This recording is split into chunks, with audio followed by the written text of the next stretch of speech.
కొణిదాల పవన్ కళ్యాణ్ గారి జ్యోతిష్య బలం వాళ్ళ అభిమానుల కోరిక మూలంగా, అలాగే వారి కార్యకర్తల జనసేన కార్యకర్తల కోరిక మూలంగా ప్రశ్న శాస్త్రం జ్యోతిష్య బలం చూస్తున్నామండి. మన జానకిరామ్ని అడిగి రాజకీయ రంగంలో ఎలా ఉంటుందో పవర్ స్టార్ పవన్ కళ్యాణ్ గారి జ్యోతిష్య బలం మన జానకిరామ్ని అడిగి చూద్దామండి.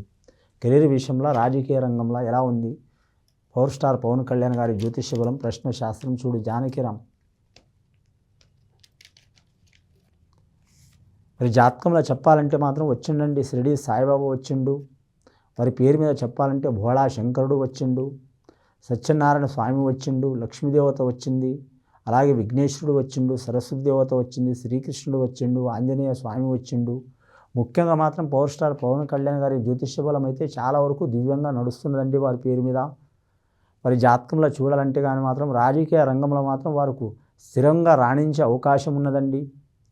ప్రజల గురించి కావచ్చు, అలాగే రాష్ట్ర శ్రేయస్సు గురించి కావచ్చు, రాష్ట్ర రాజధాని గురించి కావచ్చు, అలాగే వారి అభిమానుల గురించి కావచ్చు, అలాగే రాష్ట్ర ప్రజల శ్రేయస్సు గురించి కావచ్చు, మహిళల గురించి కావచ్చు, అలాగే మాత్రం ముఖ్యంగా పరిణితి చెందిన రాజకీయవేత్తగా రాణించే అవకాశం ఉంది. మరి జనసేన పార్టీ తరపు నుంచి మాత్రం వారు కేంద్రాన్ని కూడా మాత్రం ఖచ్చితంగా మాత్రం అభిప్రాయాలు తెలిపే అవకాశం ఉంది. అలాగే వారి మిత్రపక్షమైన వారితో కూడా ఖచ్చితమైన నిర్ణయాలు తీసుకునే అవకాశం ఉంది. రాజకీయ రంగంలో వారు అనుకున్న స్థాయిలో రాణించే అవకాశం ఉన్నది కానివ్వండి. రాణించినా కానీ మాత్రం వారి జాతకంలో రాజయోగం మాత్రం కొద్ది కాలం టైం పడుతుందండి వారి పేరు మీద. కానీ వారి జాతకంలో చూడాలంటే మాత్రం ముఖ్యంగా చాలామంది నుంచి ఆటంకాలు వస్తాయండి. కొన్ని పార్టీల తరపు నుంచి ఆటంకాలు రావచ్చు, లేదా మాత్రం వారికి తెలియకుండా ఇబ్బందులు పెట్టేవారు కావచ్చు, లేదా మాత్రం వారి జాతకంలో చూడాలంటే కెరీర్ విషయంలో కానీ రాజకీయ రంగంలో కానీ ఇబ్బందులు పెట్టేవారు చాలామంది ఉంటారండి.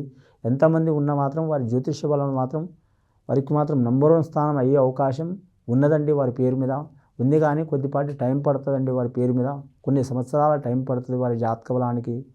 వారు ఈ రాజకీయ రంగంలో వచ్చింది మాత్రం నేను ముఖ్యమంత్రి కావాలి, నేనే ఒక్కడే గొప్ప అనిపించుకోవాలనే ఉద్దేశంలో రాలేదండి. ముఖ్యంగా ప్రజలకు మాత్రం చాలా వరకు శుభయోగాలు తేవాలి, చిక్కులు చికాకులు తొలగించుకోవాలి, అలాగే రాష్ట్ర రాజధాని గురించి ఒక ఖచ్చితమైన నిర్ణయం తీసుకొని రావాలి. అలాగే మాత్రం ఆంధ్రప్రదేశ్ రాష్ట్రం మీద జరుగుతున్న ఇబ్బందులు, చిక్కులు చికాకులు నిరుద్యోగుల గురించి కావచ్చు, మహిళల గురించి కావచ్చు, లేదా మాత్రం అన్ని వర్గాల వారి గురించి కావచ్చు, ఎస్టీ ఎస్సీ మైనారిటీ బీసీ అన్ని రంగాల వారికి ఇబ్బందులు ఉన్నా ఇబ్బందులు పోగొట్టి ఒక దారిలో తేవాలనే ఉద్దేశంలో వచ్చిండ్రు. కానీ మాత్రం అవి తప్పకుండా వారికి నెరవేరే అవకాశం ఉన్నాయి కానండి. ముఖ్యంగా వారి జాతకంలో మాత్రం ప్రతిపక్ష నేతగా రాణించే అవకాశం ఉంది. దివ్యమైన యోగం ఉన్నది కానండి. ముఖ్యమంత్రి అయ్యే యోగం వారికి మాత్రం ఇప్పట్లో మాత్రం లేదండి, ఫ్యూచర్లో అయితే ఉంది. జనసేన పార్టీ అధినేత మాత్రం సీట్లు అయితే అధికంగా వారు కోరుకున్న రీతిలో వచ్చే అవకాశం ఉన్నదండి. అలాగే మిత్రులు శత్రువులుగా మారుతారు, శత్రువులు మిత్రులుగా కూడా మారుతారు. చాలామంది ఇబ్బందులు పెట్టాలనుకుంటారు. కానీ సినీ రంగంలో రాజకీయ రంగంలో వారికి మాత్రం చాలా వరకు మాత్రం గజకేశరి యోగం నడుస్తున్నదండి. కొన్నాళ్ళు ఇబ్బందులు వస్తాయి, ఆ ఇబ్బందులను తట్టుకునే శక్తి ఉంటుంది వారి పేరు మీద. ఇదివరకు మాత్రం ఆవేశమైన నిర్ణయాలు తీసుకునేది, కానీ ఇప్పుడు మాత్రం చాలా వరకు ఆలోచన చేసి నిర్ణయాలు తీసుకుంటారు. వారి జ్యోతిష్య బలం దివ్యంగా ఉన్నదండి. రాజకీయ రంగంలో రాణించే అవకాశం ఉన్నదండి. రాబోయే కాలంలో మాత్రం 2029 నుంచి 30 లోపల మాత్రం రాణించే అవకాశం ఉన్నదండి. అప్పటి వరకు మాత్రం వారి జాతకానికి మాత్రం ప్రతిపక్ష నేతగా ఉన్న, జనసేన అధినేతగా ఉన్న, ఎలా ఉన్నా మాత్రం వారికి మాత్రం ఖచ్చితంగా మాత్రం రాష్ట్ర ప్రయోజనం గురించి, అలాగే భారతదేశ యోగ ప్రజల గురించి, రాష్ట్ర ప్రజల గురించి మాత్రం చాలా వరకు ఖచ్చితమైన నిర్ణయాలు తీసుకునేది ఉంది. వారు తీసుకున్న నిర్ణయాలు మాత్రం అందరూ ఆమోదించే అవకాశం ఉంటుందండి.